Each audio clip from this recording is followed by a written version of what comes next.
네, 할렐루야. 하나님께서 여러분의 삶에 놀라운 은혜를 함께 하시기를 축복합니다. 자, 이사야 53장을 이번 주에 고난 주간 주님의 순환 당하심에 대해서 같이 묵상하는 시간인데 53장을 택하였습니다. 근데 이제 왜 53장인데 52장부터 읽었냐 이렇게 보시면 맥락상으로는 52장 13절부터 53장 마지막 절까지가 그 유명한 고난받는 종의 노래라고 하는 분량을 차지하기 때문에 같이 나누게 되었습니다. 이 시편에는 예수 그리스도에 대한 예언이 이 이사야서에는 예수 그리스도에 대한 예언, 이 고난받는 종뿐만 아니라 하나님께서 보내실 이 종에 대해서 설명이 네 군데나 나와 있습니다. 그 네 군데 중에서 제일 마지막에 해당되는 것이 바로 오늘 우리가 또 이번 주에 묵상하게 될 52장 13절부터 53장까지의 내용이 되겠습니다.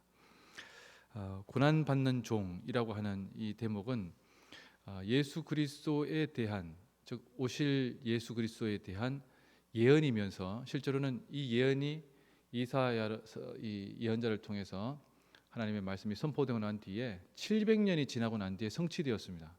당시에는 이게 뭐 누구에 대한 얘기인지 실제로 이제 학자들은 당시에 일은 사람이 한 사람이 있었다라고 생각을 하는데 실제로는 예수님의 제자들과 또 예수님을 메시아로 고백하였던 일군의 사람들이 성경을 저번에도 말씀드렸지만 샅샅이 뒤진 거죠.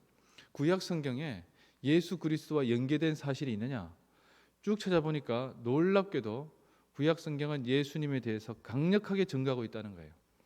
그 중에서 예수님의 메시아로 태어나심과 또 사역에 대해서 가장 강력하게 예언하고 있는 것이 이사야서입니다. 그래서 예수님께서도 이사야서를 또 많이 인용하셨고 또 많은 분들이 이사야서가 예수님의 메시아로 오심을 강력하게 예언하고 있다 이렇게 보고 있는데 이 고난받는 종의 노래는 그 중에서도 예수 그리스도의 사역에 대해서 가장 잘 드러나 있기도 하고 또 내용적으로도 또 문학적으로도 상당히 유려하게 지어졌다라고 말씀을 하고 있습니다. 자, 그래서 오늘 우리 한 3절 정도를 같이 읽었죠. 이 서론에 해당되는 부분인데 보시면 시작하자마자 보라 내 종이 형통할 것인데 받들어 높이 들려서 지극히 존귀하게 될 것이다 이렇게 예언을 합니다. 내 종이 형통할 것인데 이 자체가 어떻게 보면 상당히 모순적인 얘기입니다. 왜 그런가 하면 우리는 종이라고 하는 말에 대해서 상당히 익숙하잖아요. 근데 여러분 옛날에 종이 어떤 존재겠습니까? 그냥 말하는 동물에 불과한 존재였고 또 사람들에게 그렇게 뭐 종에게 왜 존경합니까? 존경받을 대상이 아니죠. 존경은 종이 아니라 자기보다 더 높은 자리에 있는 분에게 바쳐야 될 것이잖아요. 그래서 이 종이라고 하는 자리에 있는 사람들은 아무리 열심히 일해도 주인에게 칭찬을 기대하지 못합니다. 왜? 당연히 해야 되는 것이기 때문에. 그래서 이 종의 자리에 있는 사람이 그런 자가 형통하게 되는데 그 정도를 넘어섭니다. 그 종에게 바치는 칭호가 받들어 높이 들려서 지극히 존귀하게 될 것이다. 이것은 하나님에게 바쳐질 수 있는 칭호입니다. 즉 신에게 바쳐질 수 있는 칭호를 이 종에게 준다는 거예요. 그런데 이 종은 또 14절에 보시면 어떻습니까? 전에는 사람들이 볼 때 다른 사람들보다 상하였고 모양이 상하였고 모습이 사람들보다 상하였기 때문에 많은 사람들이 보면서 야 어떻게 저런 얼굴로 또는 저런 모습으로 그게 어떻게 가능할 것인가 라고 생각할 정도였다는 겁니다. 즉 누가 보아도 저 사람은 종일 뿐더러 또 종 중에서도 형체나 외모가 아주 흉측하게 일그러져 있고 보기에도 이게 사람 구실하겠나 싶을 정도의 모습이라는 거예요. 사람들이 그것을 이해하지 못했겠죠. 그런데 예수님의 모습이 어떻습니까?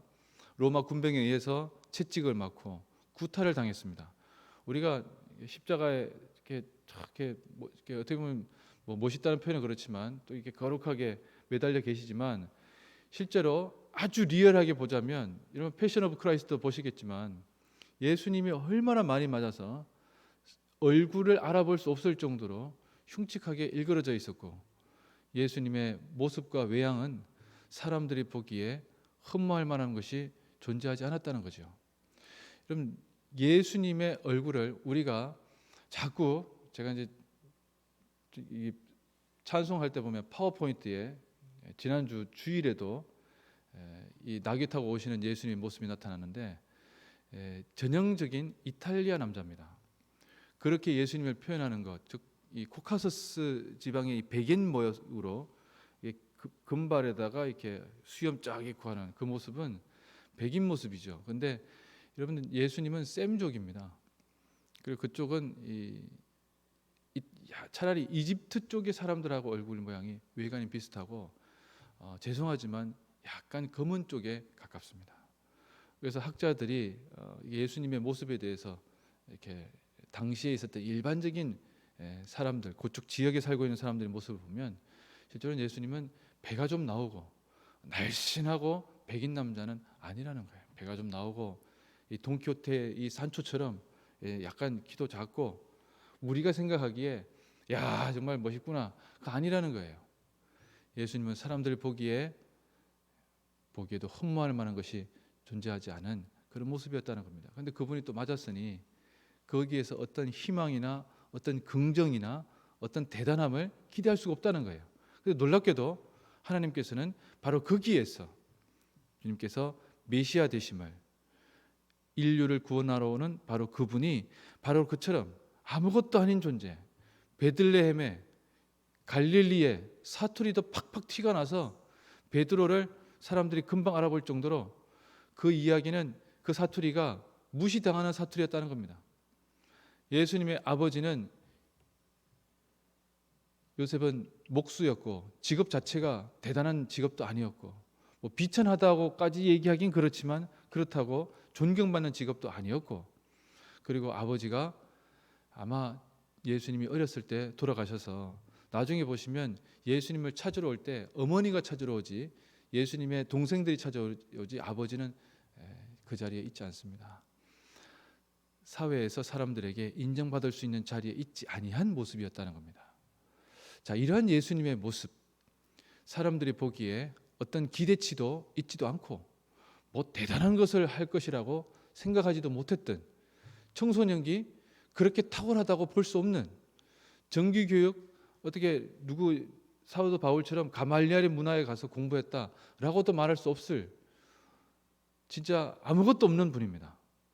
갈릴리아의 30살 청년이 메시아일 수 있느냐라는 제목입니다. 그것은 그 당시에도 사람들이 믿기 어려웠던 대목이고 지금 이 시대에도 그런 청년이 있다고 한들 사람들이 믿기가 힘들겠죠. 하나님께서 바로 그러한 종이 높아지는 것은 전대미문의 일인데 하나님께서 바로 그러한 예수님을 하나님의 놀라운 은혜 속에서 높이셨다는 거예요. 알고 보니까 그분은 하나님이셨다는 것이 오늘 본문의 서두입니다. 우리의 삶을 살아갈 때 우리가 늘 참 힘들어하는 것은 우리의 미래의 일이죠. 장래에 대해서 어떻게 될 것인가에 대해서 아무도 알 수가 없습니다. 제가 배드민턴 우리 부대 동아리에 있는데 언제부턴가 한 2주 됐어요. 아침마다 오늘의 운세가 올리는 분이 있어요. 그래서 제가 이분한테 말씀을 드려야 되나 말아야 되나 그러고 있는데 여러분 뭐 73년 소띠는 뭐 어떻고 오늘은 어떻고 뭐 재물운이 어떻고 퍼센트가 나옵니다, 여러분. 그래서 야, 참 대단하다. 그걸 올리는 분도 대단하고 그 사람들이 재미삼아서 보긴 하겠지만 맞는 경우가 잘 없는 사람들은 정말 그러나 오늘 어떻게 될지에 대해서 궁금해합니다. 오늘 살아보면 알겠죠. 그러나 여러분 우리의 인생이 앞으로 마지막에 최종이 어떻게 될 것이냐, 최종에 승리할 것이냐, 최종에 패배할 것이냐, 우리 인생의 마지막뿐만 아니라 이 인류의 마지막은 어떻게 될 것인가에 대한 질문은 우리가 잠시 제껴두고 있지만 늘 우리에게 시시각각 다가오는 질문이기도 합니다. 주님께서는 우리에게 이 세상에 오셔서 최종 승리는 십자가가 아니라는 것을 말씀하시고 계신 거예요. 최종 과정은 십자가를 통과하겠지만 그 마지막은 부활하고 승천하셨다는 것입니다. 예수님을 통해서 우리가 볼 수 있는 우리의 마지막은 새롭게 된다는 것입니다. 다시금 새롭게 되고 힘있게 역사하고 나갈 수 있게 하신다는 것이에요. 그것은 우리에게 그 가능성이 있지 않기 때문에 오히려 더 믿을 수 있는 것입니다. 내 스스로가 무엇인가 할 수 있다라고 생각하는 것이 아니고 하나님께서 그를 지극히 높여서 모든 이름 위에 뛰어난 이름이 되게 하신다고 하는 것은 하나님의 뜻하심 가운데 있다는 것입니다. 사랑하는 성도 여러분, 우리가 이 고난 주간에 주님의 오심과 고난에 대해서 묵상하는 것의 본질은 이것이 어떤 의미가 있느냐는 것이죠. 그냥 고난 당하고 그냥 끝났다 이것이 아니고, 고난 당함의 마지막은 십자가가 있겠지만 그 다음에 부활의 최종 승리가 있다는 것이고, 그것은 늘 고난 중에 일어나는 하나님의 역사하심이라는 것입니다. 우리의 삶 속에서 고난과 역경과 어려움이 그 자체로 끝이 아니고 하나님의 인도하심 속에서 새로운 가능성으로 또 부활의 능력으로 우리에게 임할 줄로 믿고, 오늘 하루도 주님께서 우리를 다시금 살리심을 믿으며 최종 승리를 확신하는 가운데 나아가는 우리가 되도록 합시다.